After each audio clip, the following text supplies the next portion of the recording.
प्रिया की नई नई शादी हुई थी। वो अपने ससुराल में अपने पति शेखर, ननंद और सास के साथ रहती थी। इसी तरह वह अपनी नई जिंदगी में बहुत खुश थी। फिर एक दिन सास और ननंद बातें कर रही होती है, तभी अरे मम्मी, 2 दिन में राखी आने वाली है। हमें बहुत सारी शॉपिंग करनी है। इस साल तो हमारे साथ भाभी भी है। अरे हाँ बेटा, तूने सही कहा। इस साल तो बहू की ससुराल में पहली राखी है। हाँ मम्मी, आपने सही कहा। भाभी तो काफी खुश हो जाएगी इस बार। मगर सास और ननंद को क्या पता था कि बहू तो कुछ और ही सोच रही होती है। अरे कुछ दिनों में तो राखी आने वाली है और ये मेरी शादी के बाद पहली राखी है। इस बार तो मैं अपने मायके जाऊंगी। यही सोचते हुए प्रिया अपने सास और ननंद के पास जाती है, तभी अरे बहू, इस साल तो तेरी राखी का त्योहार तो काफी नया होगा, क्योंकि तू जो इस साल अपने ससुराल में मनाने वाली है। हाँ भाभी, मम्मी सही कह रही है। इस बार घर पर कुछ नया माहौल होगा।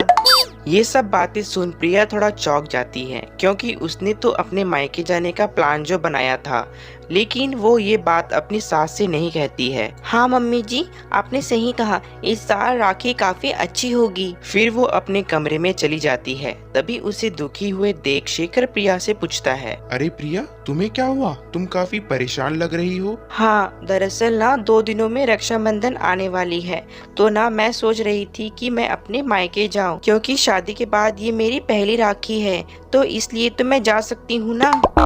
हाँ प्रिया, तुम सही कह रही हो, लेकिन तुम्हें मम्मी से पूछना चाहिए, क्योंकि मैं इसके बारे में अभी कुछ नहीं कह सकता हूँ। हाँ, आप तो रहने ही दो। आपसे कहा होगा मम्मी जी से बोलने, मैं ही बात कर लेती हूँ। फिर प्रिया अपनी सास के पास जाती है। वहाँ उसकी ननंद पीहू भी होती है। तभी मम्मी जी, आपसे ना कुछ बातें करनी थी। हाँ हाँ बहू, बोलो क्या बात है। मम्मी जी, मैं कह रही थी कि 2 दिनों में राखी आ रही है, तो क्या मैं अपने मायके जा सकती हूँ क्या? मायके? बहू, ये तुम्हारी शादी के बाद पहली राखी है। तुम्हें तो अपनी पहली राखी यहीं बनानी चाहिए। हाँ भाभी, मम्मी सही कह रही है। आपको मायके जाने की क्या जरूरत है, यहीं ससुराल में मनाइए राखी। लेकिन मम्मी जी, भाई को राखी बांधने के लिए तो जाना होगा ना। अरे तो अपने भाई को राखी भेज दे या उसे यहाँ बुला ले। हाँ भाभी, मम्मी सही कह रही है। तुम तो चुप ही रहो। जब तुम्हारे साथ ये सब होगा ना, तब तुम्हें समझ आएगा। जब तुम्हारी शादी होगी और तुम्हारी सास भी ऐसा करेगी, तब समझ आएगा। ये सब कहकर प्रिया वहाँ से गुस्से से अपने कमरे में चली जाती है और एक तरफ शेखर सारी बातें सुन लेता है और वो प्रिया के भाई को कॉल करके उसे अपने घर बुला लेता है। फिर रक्षाबंधन का दिन आता है और घर में पीहू अपने भाई को राखी बांधती है और घर में काफी अच्छा माहौल होता है। लेकिन एक तरफ प्रिया उदास रहती है, लेकिन उसे क्या पता था कि उसे एक सरप्राइज मिलने वाला है। तभी प्रिया घर में देखती है तो उसका भाई वहाँ आया होता है। उसे देख प्रिया बहुत खुश हो जाती है। अरे भाई, तू यहाँ?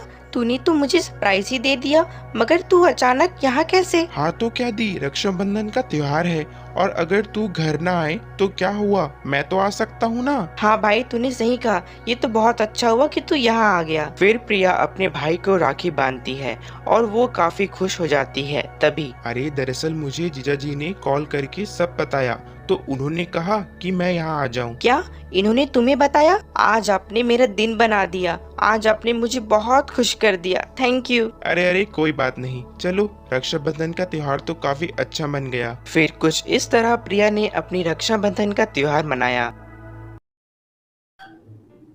आपको हमारी यह कहानी कैसी लगी, कमेंट कर जरूर बताएं और ऐसी ही मज़ेदार कहानी देखने के लिए हमारे YouTube channel dream Hindi Toons को सब्सक्राइब करें, लाइक करें और शेयर करें।